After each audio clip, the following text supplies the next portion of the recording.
Hi, Kevin Coop here, and this is FaceTime with the Content Guy.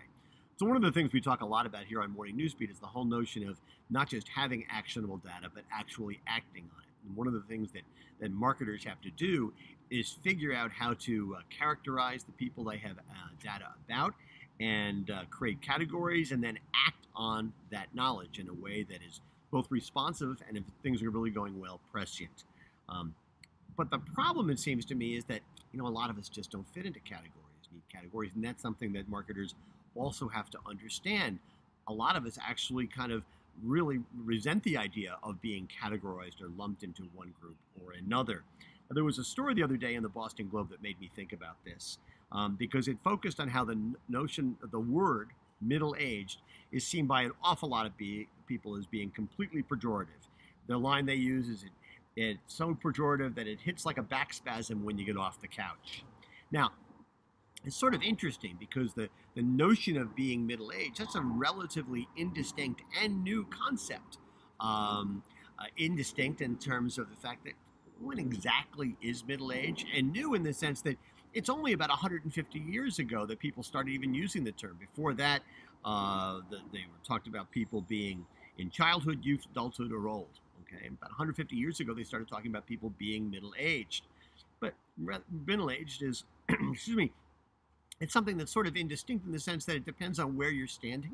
I always tell my kids that I'm middle-aged, and they look at me and say, well, Dad, you're only middle-aged if you're going to live to be 126, which I do plan to do, which scares the hell out of them, which makes me very, very happy.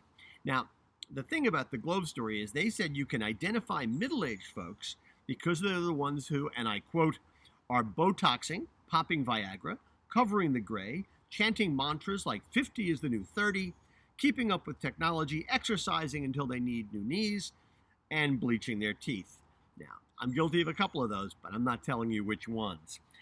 The humorist David Sedaris likes to say he's 61, and he's not having any of it. He says that although there's an industry built on telling you otherwise, there are actually few real joys to middle age. I think he's middle-aged cranky.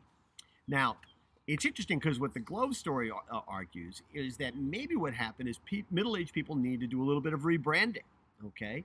If Dunkin' Donuts is taking donuts out of their name, maybe middle-aged people can rebrand themselves. And the suggestion that comes up from one quarter is that middle-aged folks ought to start using the phrase mid-century modern.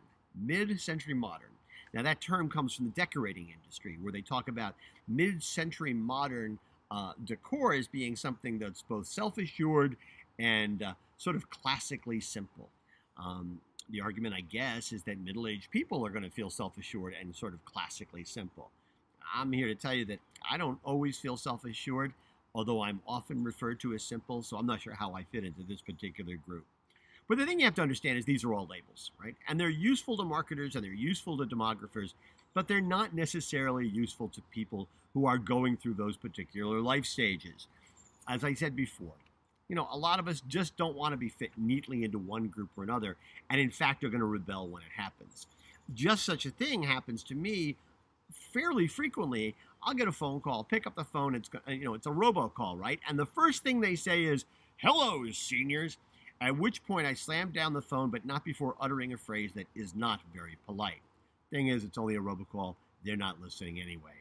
Anyway, that's what's on my mind this morning. And as always, I want to hear what's on your mind.